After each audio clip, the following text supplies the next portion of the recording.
నమస్తే, welcome to reflection news.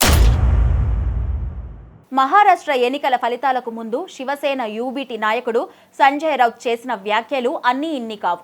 ప్రభుత్వాన్ని ఏర్పాటు చేస్తామని, ఎవరైతే తమకు వెన్నుపోటు పొడిచారో వారి పని పడతామని బీరాలు పలికారు. అయితే ఫలితాలు రానే వచ్చాయి. బీజేపీ కూటమి భారీ విజయాన్ని అందుకుంది.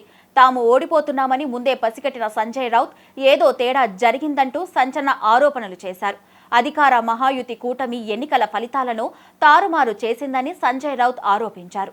అసెంబ్లీ ఎన్నికల ఫలితాలు చూస్తే తనకేదో అనుమానం కలుగుతుందన్నారు సంజయ్ రౌత్. ఇందులో ఏదో కుట్ర ఉందని, లేకపోతే మహాయుతి కూటమికి ఇంత మెజారిటీ రావడమేందని ప్రశ్నించారు. ప్రభుత్వం పట్ల ప్రజలు ఆగ్రహంగా ఉన్నారు. ప్రభుత్వంపై పూర్తి వ్యతిరేకత ఉంది. ఇలాంటి సమయంలో మహాయుతి కూటమికి ఇంత మెజారిటీ ఎలా వస్తుందని సంజయ్ రౌత్ ప్రశ్నించారు. ఎన్నికల ఫలితాలు ప్రజల ఆదేశాన్ని, ఆకాంక్షను ప్రతిబింబించడం లేదని సంజయ్ రౌత్ చెప్పుకువచ్చారు. ఈ ఫలితాలు మరాఠీ ప్రజలు, రైతుల ఆకాంక్షకి పూర్తి వ్యతిరేకంగా ఉన్నాయని అన్నారు. మహారాష్ట్రకు ద్రోహం చేసిన అజిత్ పవార్ ఎలా గెలుస్తారని, ఏక్నాథ్ షిండే ఎమ్మెల్యేలందరూ ఎలా గెలవగలరని సంజయ్ రౌత్ ఆక్షేపించారు. ఇక బీజేపీ కూటమి ఎన్నికల్లో డబ్బులు విపరీతంగా ఖర్చు పెట్టిందని కూడా ఆరోపించారు సంజయ్ రౌత్.